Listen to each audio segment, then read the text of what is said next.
অনেকদিন আগের কথা। রামপুর নামক একটি গ্রামে রুমি এবং রিয়া নামের দুই বোন একসাথে বসবাস করত। তারা যখন ছোট ছিল তখন তাদের বাবা মা দুজনই একটি দুর্ঘটনায় মারা যায়। এরপর থেকে তারা দুজন সেলাই মেশিন দিয়ে জামা সেলাই করত, আর সেগুলো বাজারে বিক্রি করে যা টাকা পেত তা দিয়েই তাদের কোনো মতে দিন কাটত। এমনই একদিন তাদের গ্রামে জমিদার গিন্নি তাদের কাছে আসে আর বলে, রুমা, কালকে আমার মেয়ের জন্মদিন। তুমি তো জানো আমার মেয়ে কত রাগী। ওকে যদি কাল কিছু জামা গিফট না করি তাহলে তো অনেক রেগে যাবে। তাই বলছি কি, তুমি আজকের ভেতর কিছু সুন্দর সুন্দর জামা তৈরি করে দাও, যাতে কালকে আমি আমার মেয়ের জন্মদিনে ওই জামাগুলো গিফট করতে পারি। আচ্ছা ঠিক আছে গিন্নিমা, আমি আজকের ভেতরেই কিছু জামা তৈরি করে রাখবো। আচ্ছা ঠিক আছে, তাহলে এখন আমি আসি। এই বলে জমিদার গিন্নি জামার অর্ডার দিয়ে চলে যায়। আর অন্যদিকে রুমা এবং রিয়া দুজনেই সারাদিন বসে অনেকগুলো সুন্দর সুন্দর জামা তৈরি করে। পরের দিন জমিদার গিন্নি যখন আসে তখন জামাগুলো দেখে অনেক খুশি হয়ে যায়। জামাগুলো তো অনেক সুন্দর করে তৈরি করেছো, আমার অনেক পছন্দ হয়েছে। এই নাও তোমার টাকা। তখন জমিদার গিন্নি তাদের পরিশ্রমের টাকা দিয়ে জামাগুলো নিয়ে সেখান থেকে চলে যায়। তাদের এমন উন্নতি দেখে প্রতিবেশী সীমা অনেক হিংসা করতে থাকে। এই রুমা আর রিয়া এমন কি ড্রেস তৈরি করে যে সবাই ওদের কাছ থেকে ড্রেস তৈরি করে নিয়ে যায়? আমার কাছে তো কেউই আসে না। দাঁড়া, আজ ওদের মজা দেখাবো। সেদিন রুমা এবং রিয়া কিছু কেনাকাটার জন্য বাজারে যায়। বাড়িতে কেউ না থাকার কারণে এই সুযোগে সীমা তাদের দুইটা সেলাই মেশিন চুরি করে নিয়ে যায়। কিছুক্ষণ পর যখন রুমা এবং রিয়া বাড়িতে আসে তারা দেখে যে তাদের বাড়িতে যেই দুটো সেলাই মেশিন ছিল সেগুলোর মধ্যে একটা সেলাই মেশিনও নেই। আরে রিয়া, আমাদের সেলাই মেশিনগুলো কোথায় গেল? এখানেই তো রেখেছিলাম, এখন তো দেখছি না। হ্যাঁ আপু, আমি তো এখানেই দেখেছিলাম। এরপর তারা দুজনে মিলে ভালোভাবে খোঁজাখুঁজি করে, কিন্তু কোথাও সেই সেলাই মেশিন খুঁজে পায় না। তখন তারা কান্নাকাটি করতে থাকে এবং তাদের কাছে যা টাকা ছিল তা কিছুদিনের মধ্যেই শেষ হয়ে যায়। আপু, আজ আমরা কি খাবো? ঘরে তো কোনো খাবার নেই। এখন তো মনে হচ্ছে কিছু একটা করতে হবে। হ্যাঁ রে, এখন আমাদের কোনো একটা কাজ খুঁজতে হবে। আচ্ছা তুই বাড়িতে থাক, আমি দেখি এদিক সেদিক কোনো কাজ খুঁজে পাই কিনা। আপু, আমিও তোমার সাথে যেতে চাই। না রে বোন, তুই বাড়িতে থাক। বাড়িতে যদি কেউ না থাকে তাহলে যদি আবার কোনো ক্ষতি হয়ে যায়, তাই বলছি কি তুই বাড়িতে থাক, আমি একাই যাই। আচ্ছা ঠিক আছে আপু, আমি বাড়িতেই থাকবো, আর তুমি একটু দেখে শুনে যেও। তারপর রুমা কাজের খোঁজে বেরিয়ে যায়। রুমা এদিক সেদিক অনেক ঘোরাঘুরি করে, কিন্তু কোথাও কোনো কাজ খুঁজে পাচ্ছিল না। আর অন্যদিকে রিয়া বাড়িতে ক্ষুধার জ্বালায় কান্না করছিল। রুমা যখন কোনো কাজ পাচ্ছিল না তখন সে ক্লান্ত হয়ে একটি নদীর পাশে গাছের নিচে বসে পড়ে আর বলে, না, এখন বাড়ি ফিরে যাই। মনে হচ্ছে রিয়া আমার জন্য অপেক্ষা করছে, কিন্তু আমি এখন কি নিয়ে বাড়ি যাব? রিয়াকে তো বলে এসেছি আমি আসার সময় খাবার নিয়ে আসব। এসব ভেবে রুমা অনেক কান্না করতে থাকে। তখন তার চোখ নদীর ওপারে যায়। সে দেখে সেখানে একটি ছোট ছেলে নদীতে পড়ে চিৎকার করছে। তখন সাথে সাথে রুমা নদীতে ঝাঁপ দিয়ে সেই বাচ্চাটিকে ডুবে যাওয়ার হাত থেকে বাঁচায়। এর কিছুক্ষণ পর সেখানে সেই বাচ্চাটির মা চলে আসে। তোমাকে অনেক ধন্যবাদ মা, তুমি আমার ছেলের প্রাণ বাঁচিয়েছো।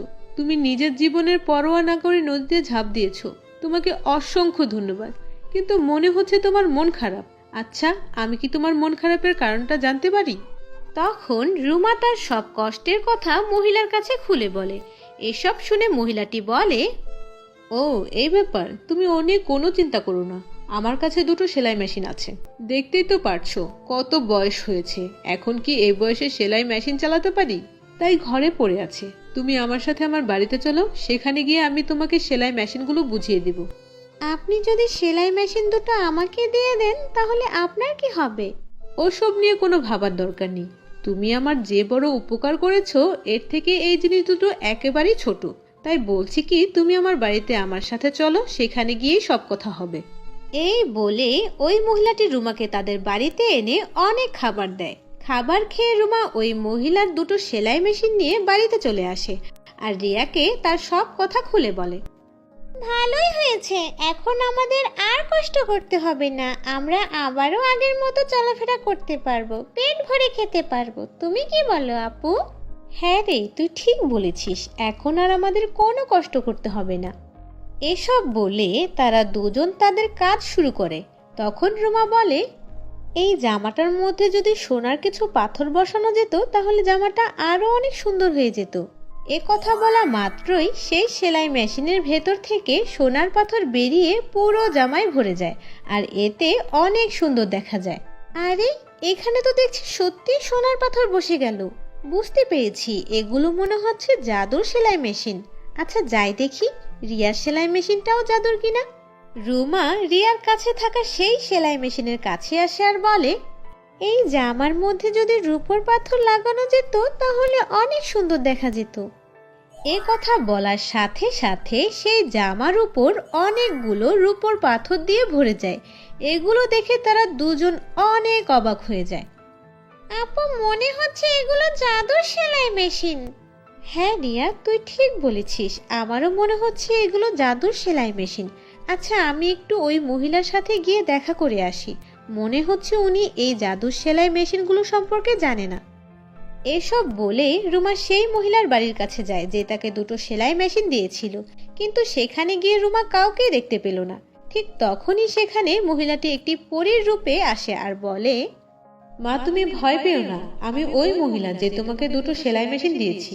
তুমি আমার ছেলেকে প্রাণে বাঁচিয়েছো, তাই আমি খুশি হয়ে ওই দুটো জাদুর সেলাই মেশিন তোমাকে দিয়েছি, যেখানে একটি সেলাই মেশিন হচ্ছে সোনার জামা তৈরি করবে আর একটি রূপোর জামা তৈরি করবে। এসব কথা বলে সেই পরী সেখান থেকে চলে যায় এবং অন্যদিকে রুমা এবং রিয়া সোনা এবং রূপোর জামা তৈরি করে। সেগুলো বিক্রি করে তারা অনেক বড়লোক হয়ে যায়। এসব কিছু প্রতিবেশী সীমা সহ্য করতে পারছিল না, তাই আগের মতোই সে দুটো সেলাই মেশিন চুরি করতে আসে। যখনই সে জাদুর সেলাই মেশিনে হাত লাগায় তখনই তার শরীরে আগুন লেগে যায়। বাঁচাও, বাঁচাও, কে কোথায় আছো? আমাকে বাঁচাও, আমি মরে যাচ্ছি। এসব বলে সীমা অনেক চিৎকার করে কান্না করছিল, কিন্তু কেউই তার চিৎকার শুনে না, আর কিছুক্ষণের মধ্যে পুড়ে ছাই হয়ে যায়। এরপর থেকে রুমা এবং রিয়া দুই বোন অনেক সুখে শান্তিতে বসবাস করতে থাকে। প্রিয় বন্ধুরা, আজকে আমরা যে গল্পটি শোনাবো সেটি হচ্ছে অহংকারী লেহেঙ্গার গাছ। তো চলো বন্ধুরা, গল্পটি শুরু করা যাক। অনেকদিন আগের কথা, শান্তিনগর নামক এক গ্রামে রিমা তার মায়ের সাথে বসবাস করত। তাদের গ্রামের পাশে বড় একটি জাদুর লেহেঙ্গার গাছ ছিল। ওই গাছে অনেক সুন্দর সুন্দর লেহেঙ্গা হতো। যে এই লেহেঙ্গা পরতো তার একটি মনের ইচ্ছা পূরণ হতো। কিন্তু সেই লেহেঙ্গা গাছের অনেক অহংকার ছিল। সে যে কোনো লোককে লেহেঙ্গা দিত না, শুধু ধনী ও সুন্দর লোকদের লেহেঙ্গা দিত। আমি জাদুর লেহেঙ্গার গাছ, আর আমার জাদুর লেহেঙ্গা কিনা দরিদ্র লোক ব্যবহার করবে? কখনোই না। আমার জাদুর লেহেঙ্গা শুধু ধনী আর সুন্দরী লোকেরাই ব্যবহার করবে। এভাবেই কিছুদিন কেটে যায়। একদিন রিমার মা রিমাকে বলে, কি রে মা, তোকে তো এই পর্যন্ত কত ছেলেই দেখতে এসেছে, কিন্তু তোর গায়ের কালো রঙের জন্য কেউই তোকে পছন্দ করছে না। আমি বলছি কি, তুই একবার ওই জাদুর লেহেঙ্গা গাছের কাছে গিয়ে দেখ, জাদুর লেহেঙ্গা গাছ তোকে একটি লেহেঙ্গা দেয় কিনা। আচ্ছা ঠিক আছে মা, আমি আজই ওই জাদুর লেহেঙ্গা গাছের কাছে যাব। রিমা সে জাদুর লেহেঙ্গা গাছের কাছে আসে। হে জাদুর লেহেঙ্গার গাছ, আমাকে একটা জাদুর লেহেঙ্গা দিন না। আমি আপনার অনেক সুনাম শুনেছি, আমাকে একটু সাহায্য করুন। আমার গায়ের রং অনেক কালো আর আমি দেখতেও অনেক কুৎসিত, এর জন্য আমার বিয়ে হচ্ছে না। আপনি যদি আমাকে একটা লেহেঙ্গা দেন তাহলে আমি অন্য সবার মতো সুন্দরী হয়ে যাব আর আমার বিয়েও হয়ে যাবে। এই পাগল মেয়ে, দূর হয়ে যায় এখান থেকে। তোর এত সাহস কিভাবে হয়েছে? তুই আমার কাছে এসেছিস? আমি তোর এমন কালো মুখ দেখতে চাই না, চলে যা এখান থেকে। জাদুর গাছ, আমাকে একটু সাহায্য করুন। আমি এখানে অনেক আশা নিয়ে এসেছি। আমার মুখ কালো আর দেখতে কুৎসিত হয়, আমার বিয়ে হচ্ছে না। আমাকে সাহায্য করলে আপনার অনেক ভালো হবে। একবার বলেছি না তোকে কোনো সাহায্য করব না, তবু এত কথা বলছিস কেন? যা ভাগ এখান থেকে। এই বলে জাদুর গাছ রিমাকে অনেক অপমান করে। এর কিছুক্ষণ পর সেখানে অনেক সুন্দর একটি মেয়ে আসে আর বলে, হে জাদুর লেহেঙ্গার গাছ, আমাকে কিছু সুন্দর সুন্দর লেহেঙ্গা দাও। হ্যাঁ হ্যাঁ সুন্দরী, আমি তো এই লেহেঙ্গা তোমার জন্যই রেখেছি। এই নাও, এগুলো খুব সুন্দর আর অনেক ভালো। এই বলে জাদুর লেহেঙ্গার গাছ সুন্দরী মেয়েকে অনেকগুলো লেহেঙ্গা দেয়। লেহেঙ্গাগুলো নিয়ে সুন্দরী মেয়ে সেখান থেকে চলে যায়। তখন রিমা ভাবতে থাকে, আমি যদি ওই সুন্দরী মেয়েকে গিয়ে আমার অবস্থার কথা বলি তাহলে হয়তো সে আমাকে একটা লেহেঙ্গা দিতে পারে। যাই কথা বলে দেখি আমাকে একটা লেহেঙ্গা দেয় কিনা। এসব ভেবে রিমা সুন্দরী মেয়েটির পিছু নিতে থাকে।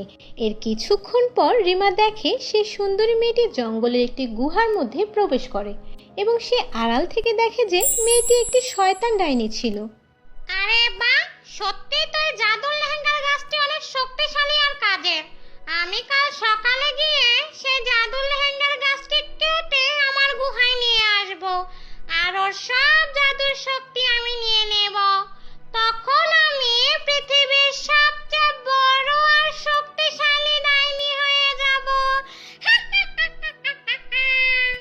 শয়তান ডাইনির কথা শুনে রিমা অনেক ভয় পেয়ে যায়।